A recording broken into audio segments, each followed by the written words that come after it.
En la antigua ciudad de Pella, capital del reino de Macedonia, un niño nació bajo los auspicios de profecías y misterios.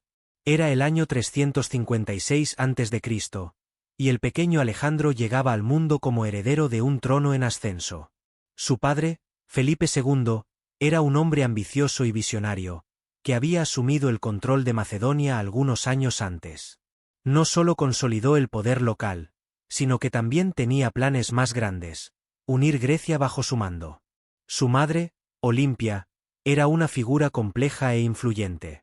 Originaria de Epiro, era conocida por sus costumbres místicas y por mantener fuertes vínculos con rituales religiosos antiguos. Desde muy joven, decían que Alejandro era diferente.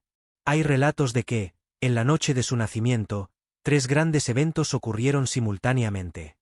Un templo se incendió, una victoria militar fue conquistada y una estrella brilló más intensamente en el cielo. Estos signos fueron interpretados por sacerdotes y astrólogos como indicios de que algo extraordinario estaba a punto de suceder. Algunos incluso sugirieron que el bebé llevaba sangre divina, una idea que más tarde él mismo ayudaría a propagar. Felipe, aunque orgulloso de su hijo, sabía que criar a un futuro rey exigía más que lujo y privilegios. La educación rigurosa, el entrenamiento físico y el contacto directo con la política eran prioridades desde la infancia. Alejandro tuvo como tutor a uno de los hombres más inteligentes de la época, Aristóteles. El filósofo griego fue llamado personalmente por Felipe para educar al joven príncipe en literatura, ciencia, ética y estrategia militar. Bajo la orientación de Aristóteles, Alejandro desarrolló una pasión por la lectura, especialmente por obras épicas como la Ilíada, de Homero, un libro que siempre llevaría consigo durante toda su vida. Al mismo tiempo, el joven era entrenado físicamente para la guerra. Montar caballos bravíos, manejar armas y liderar tropas formaban parte del día a día de Alejandro, incluso antes de cumplir 15 años. Uno de los primeros momentos marcantes de su juventud fue cuando, a los 13 años, domó a Bucéfalo, un caballo salvaje que nadie podía controlar. Su padre, testigo del logro, habría dicho: «Busca otro reino, pues este es demasiado pequeño para ti». Filipo veía en Alejandro no solo un sucesor, sino alguien capaz de expandir aún más el imperio. Sin embargo, la relación entre padre e hijo no siempre fue tranquila. Surgieron diferencias políticas y personales. Cuando Filipo decidió casarse nuevamente, esto generó una ruptura temporal entre ellos.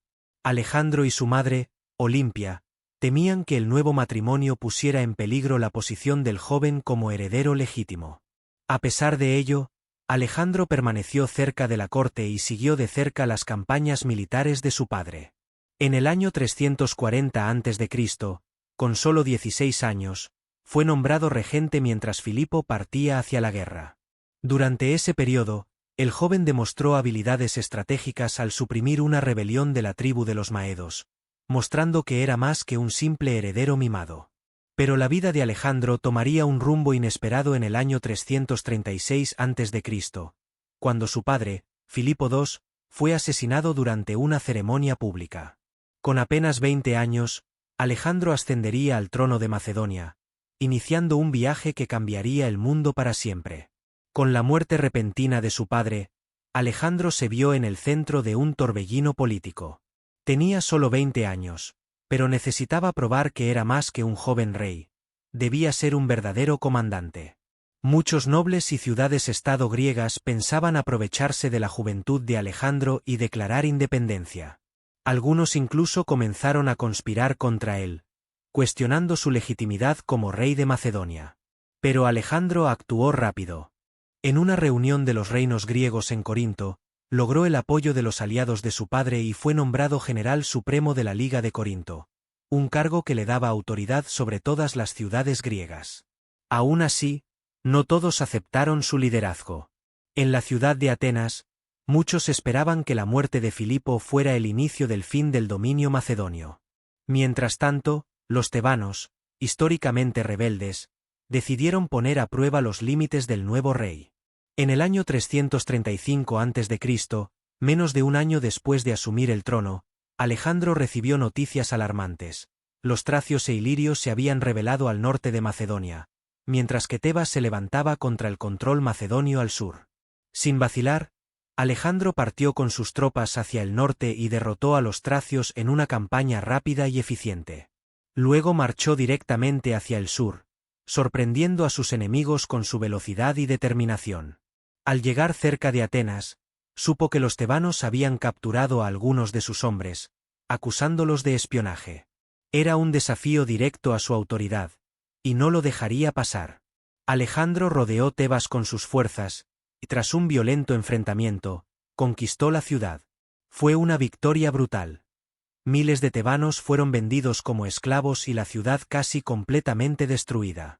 Esta acción sirvió como advertencia para otros estados griegos que pensaran en rebelarse. Con eso, Atenas decidió no enfrentar a Alejandro abiertamente y optó por mantener una postura más diplomática. Con Grecia nuevamente bajo control, Alejandro pudo enfocar su atención al este. Su padre había planeado una campaña contra el imperio persa, y ahora le correspondería el completar ese proyecto ambicioso. Antes de partir, sin embargo, aseguró el apoyo financiero y logístico necesario. Sabía que enfrentaría uno de los mayores imperios del mundo antiguo, y debía estar preparado en todos los aspectos. Sus generales eran experimentados, pero también quedarían impresionados por cómo Alejandro dirigía a sus tropas. Él no se limitaba a comandar desde lo alto de una montaña. Siempre estaba en primera línea, lado a lado con sus soldados. Además, Alexandre entendió desde el principio que el miedo y el respeto caminaban juntos. Su reputación de invencible comenzó a crecer incluso antes de cruzar el Helesponto y pisar tierra persa. A finales del verano del año 335 a.C., Alexandre estaba listo. Reunió un ejército de aproximadamente 30.000 soldados y cruzó el estrecho que separaba Europa de Asia, el mismo que Homero describiera en sus epopeyas. Era el comienzo de un viaje épico. Al colocar el pie en Asia Menor, Alexandre no solo seguía los pasos de su padre, estaba a punto de escribir su propio destino, y el de millones de personas, en los anales de la historia. Tras cruzar el Helesponto, Alexandre llegó a la región de Asia Menor. Su objetivo inmediato era atravesar el río Gránico, donde un ejército persa ya se preparaba para enfrentarlo. Los sátrapas locales, comandados por generales mercenarios griegos, no esperaban ser derrotados fácilmente. El ejército persa contaba con una gran cantidad de caballería, además de soldados experimentados. Pero subestimaron al joven rey macedonio, que llegó al campo de batalla con una estrategia clara y un liderazgo inspirador. Alexandre decidió atacar tan pronto como llegó, sin esperar a que las fuerzas persas se organizaran totalmente. Sabía que la sorpresa podría ser su mayor aliado aquel día. Dividió hábilmente a sus tropas y posicionó la infantería en el centro, mientras él mismo lideraba la carga de la caballería por el ala derecha, algo inusual y extremadamente arriesgado. La batalla comenzó con una ofensiva violenta. El río Gránico dificultaba la travesía, pero Alexandre no dudó. Fue el primero en entrar al agua, empuñando su espada y liderando personalmente el ataque. Durante la lucha, ocurrió una escena casi fatal. Un oficial persa llamado Espitrídates lanzó su ataque contra Alexandre con un hachazo que casi lo alcanzó. Fue salvado únicamente por un golpe rápido de su guardaespaldas, Clito el Negro. A pesar de las dificultades, los macedonios comenzaron a dominar el campo de batalla. La formación de falange, combinada con la agilidad de la caballería, rompió las líneas persas tras horas de combate intenso. Cuando el sol se ponía, la victoria estaba sellada. Los persas huyeron o fueron masacrados. Alexandre había conquistado su primera gran batalla fuera de Grecia, y demostrado que era más que un heredero.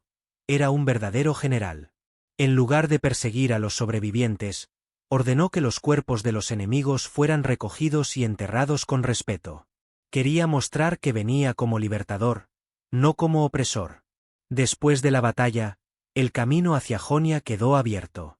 Ciudades como Pérgamo y Mileto se rindieron sin resistencia, reconociendo la fuerza del nuevo invasor.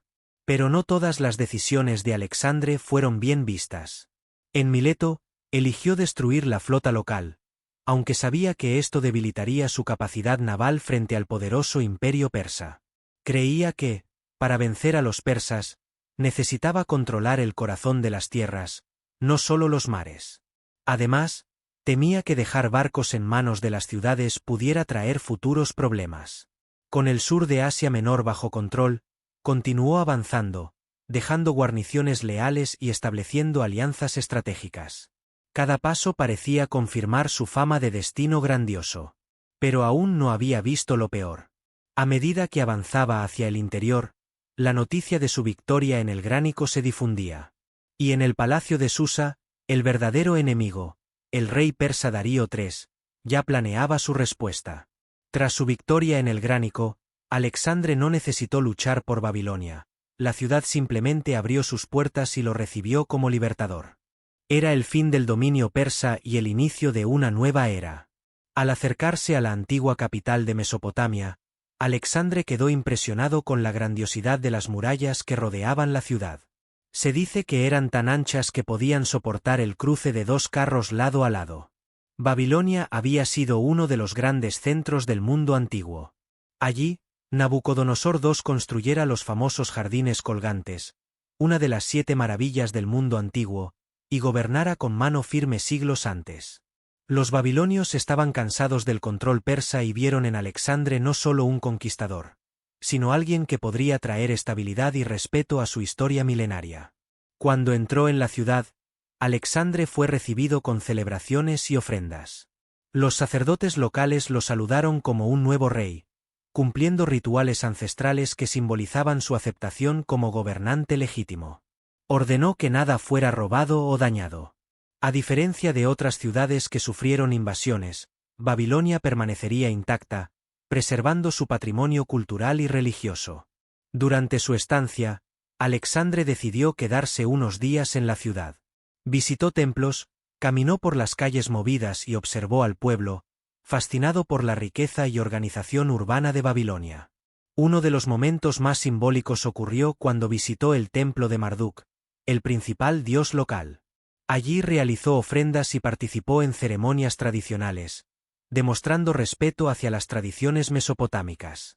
Esta actitud marcó profundamente a los habitantes.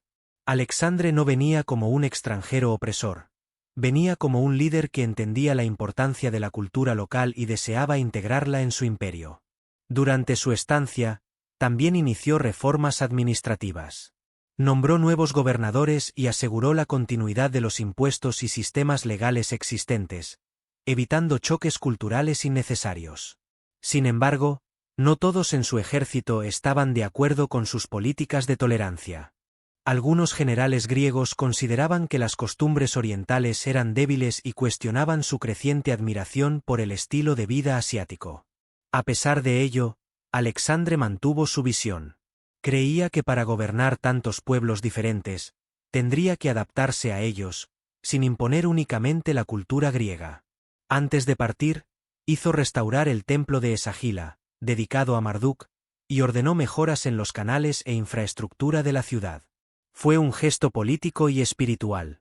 Al dejar Babilonia, llevaba consigo no solo el título de rey, sino también el respeto de una civilización antigua que veía en él la oportunidad de renacer bajo un nuevo imperio.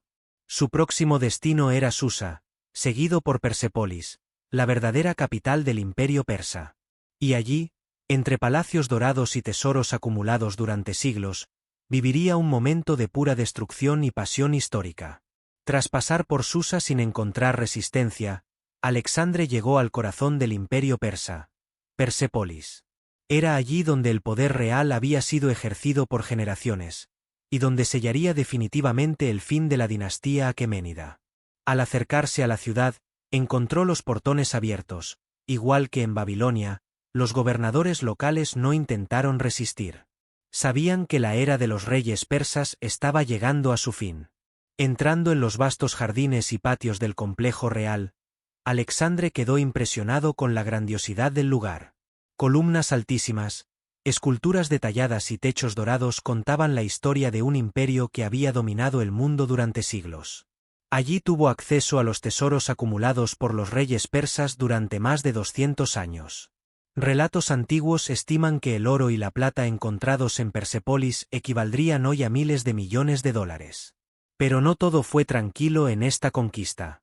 Durante una fiesta celebrada en el palacio, Alexandre bebió demasiado, y bajo fuerte emoción, decidió incendiar el propio palacio real de Jerjes, un acto simbólico de venganza por las invasiones persas a Grecia décadas antes. El fuego comenzó pequeño, dentro del salón del trono, pero rápidamente se extendió por las cortinas, maderas y techos ricamente decorados. Soldados y cortesanos observaron perplejos la destrucción de uno de los mayores símbolos del poder persa. Algunos historiadores sugieren que esta decisión fue impulsiva, resultado de un momento de pasión influenciado por una actriz griega llamada Thais, quien habría animado el gesto como forma de honrar a las ciudades griegas anteriormente saqueadas por los persas. Independientemente de las razones, el incendio marcó un punto sin retorno. Con el palacio en llamas, el viejo imperio persa dejaba de existir físicamente. A partir de ese momento, el mundo sería regido por nuevas reglas. Mientras tanto, Darío III huía desesperado hacia el este, buscando apoyo entre los pueblos de Asia Central. Pero incluso entre sus propios generales, el rey persa perdía credibilidad y protección. Durante su huida, Darío fue traicionado por Beso, uno de sus sátrapas, quien lo abandonó y luego lo capturó.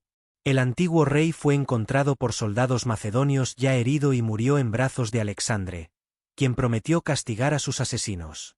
Con la muerte de Darío, Alexandre declaró ser el nuevo gran rey de Persia. Adoptó parte del vestuario persa, incorporó costumbres de la corte local y nombró nuevos gobernadores, mezclando culturas para mantener el control sobre el inmenso territorio. Fue en este periodo que conoció a Roxana, hija de un noble local.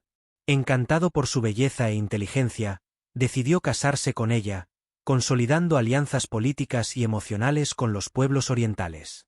Esta unión simbolizó una nueva fase de Alexandre, no solo como guerrero y conquistador, sino como unificador de culturas. Comenzaba a vislumbrar un imperio realmente universal. Aunque con la caída de Persépolis, su viaje aún estaba lejos de terminar. Las tierras del extremo este, como Afganistán y la India, aún estaban ante él. Y Alexandre no tenía intención de detenerse. Después de cruzar el Hindú Kush, Alexandre llegó a las llanuras de Bactra.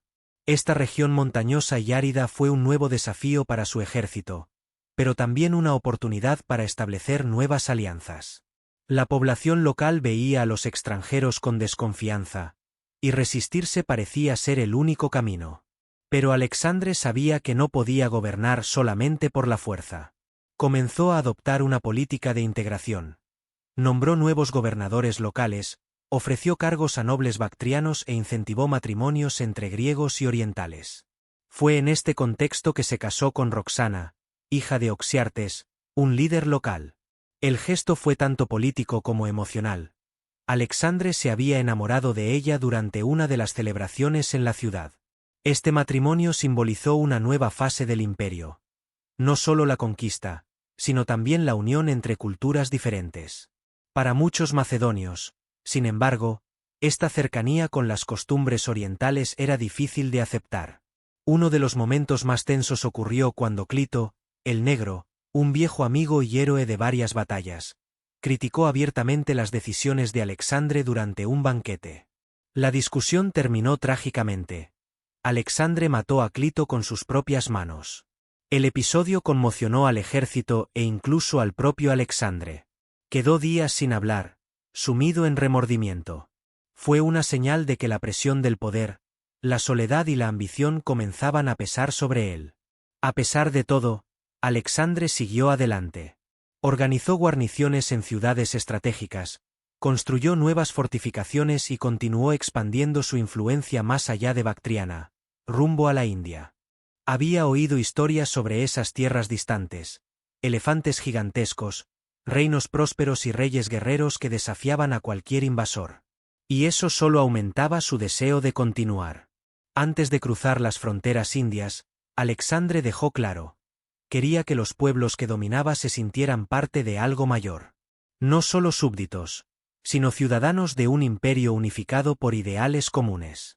Sus planes incluían fundar nuevas ciudades, crear rutas comerciales y promover el intercambio cultural entre griegos, persas, bactrianos e indios. Era una visión revolucionaria para la época. Finalmente, llegó al río Ispares. Allí enfrentaría al rey Poro, cuyo ejército contaba con centenas de elefantes de guerra, una amenaza que pondría a prueba la habilidad táctica de Alexandre. La batalla fue una de las más complejas y sangrientas de toda su campaña. Los elefantes, armados con torres y cubiertos por armaduras, lanzaron terror entre los soldados macedonios, que nunca antes habían enfrentado algo similar. Alexandre lideró personalmente la carga principal. Usó maniobras rápidas y ataques coordinados para debilitar el centro del ejército de Poro, creando brechas para que su caballería avanzara. Cuando el rey Poro fue capturado, Alexandre lo trató con respeto. Según relatos antiguos, le preguntó cómo deseaba ser tratado. Poro respondió, como un rey. Y así fue exactamente como sucedió. A pesar de la victoria, esa batalla marcó un punto de inflexión en el viaje de Alexandre. Sus soldados estaban cansados, heridos y añoraban volver a casa. Muchos comenzaron a cuestionar si valía la pena seguir marchando hacia el este. Además, rumores sobre ejércitos aún más grandes en el interior de la India comenzaron a circular. El reino de Magadha, por ejemplo, poseía fuerzas muy superiores a las que ya habían enfrentado. Ante la creciente resistencia de su propio ejército, Alexandre tuvo que tomar una difícil decisión. Después de años de conquistas y victorias, debía ceder. No iría más allá de la India. Fue un momento simbólico. Alexandre, el hombre que creía casi divino, reconocía los límites humanos de aquellos que lo seguían. Lloró durante la decisión, según algunos relatos, porque veía allí el fin de su sueño de conquistar el mundo entero. Así, en lugar de continuar avanzando, ordenó que el ejército iniciara el regreso. Construyeron barcos para navegar por los ríos y comenzaron a descender por el subcontinente indio hacia el sur. Durante este recorrido, enfrentaron nuevas tribus y pueblos guerreros, pero nada comparable a las grandes batallas anteriores. Era como si el destino ya hubiera sido sellado. Alexandre no iría más lejos. Con el corazón dividido entre la gloria conquistada y el sueño interrumpido, Alexandre dejaba atrás la India, la última gran parada de su extraordinaria jornada militar. Su próxima etapa sería el retorno al occidente, pero no como un joven rey ansioso por gloria, sino como un hombre marcado por las cicatrices de la guerra y del tiempo. Tras años de campañas militares, marchas exhaustivas y victorias que moldearon el mundo antiguo, Alexandre regresó a Babilonia. Era allí donde planeaba establecer la capital de su nuevo imperio universal. Pero algo había cambiado. El joven rey que partió de Macedonia con sueños de conquista ahora cargaba con los pesos del liderazgo, las cicatrices de las batallas y el peso de gobernar uno de los mayores imperios jamás vistos. En Babilonia, Alexandre se sumergió en planes ambiciosos. Nuevas expediciones al sur, reformas administrativas, construcción de ciudades e incluso proyectos navales para explorar el Golfo Pérsico. Sus generales empezaron a notar que estaba más distante, más introspectivo.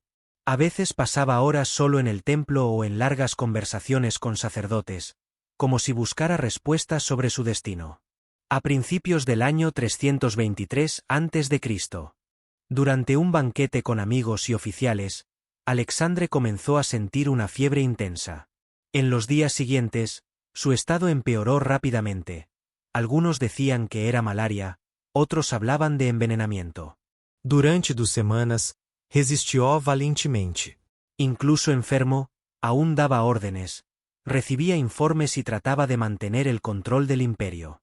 Pero su fuerza iba poco a poco desapareciendo. Los médicos griegos hacían lo posible, pero no tenían respuesta para lo que parecía ser una enfermedad misteriosa e implacable.